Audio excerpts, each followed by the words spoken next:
Really do. Right. I think he really wants to do the right thing. But as I was telling Cole, you know, when he's talking to the president's saying, okay, let's work a deal. And the next thing you know, but the president is always worried that when he goes back to the conference, there's 60 Tea Partiers saying, no. So let's talk about the president. Do you also agree with this article with Jennifer Sr. that the president also can be a very, very frustrating man for Democrats?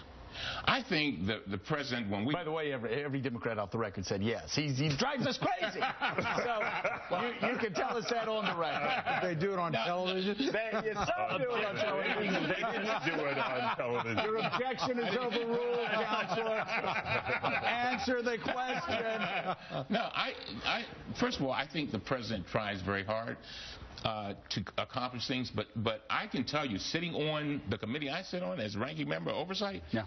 I believe that there are efforts to block him at every single I agree with turn. that. Right. And so he reaches out and he reaches out and says, and every time, and so I think he keeps coming. And the Congressional Black Caucus just had a meeting with him last week, and you could tell that he was really frustrated. He says, for example, I have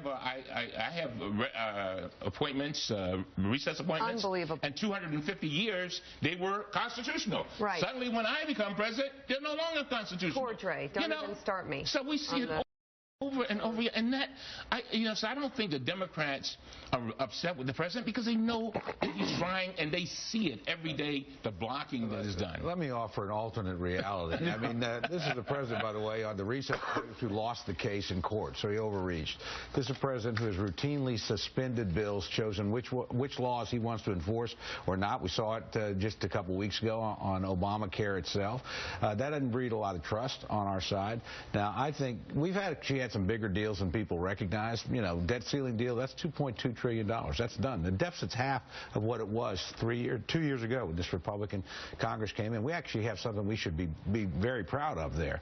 Now, half our members have been there 3 years or less, so they're still learning to some degree how this game is played, but they put a lot of runs on the board. I think the next 6 months, Farm Bill, student loans, again, end of fiscal year, debt ceiling, immigration will decide whether or not this has been a successful Congress or not.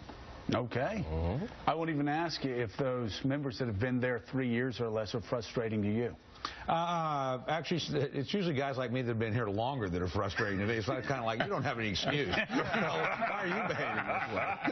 All right, Congressman Elijah Cummings. Thank you, guys. Thank you so much. See you, Elijah. Thank you, Tom. Up next.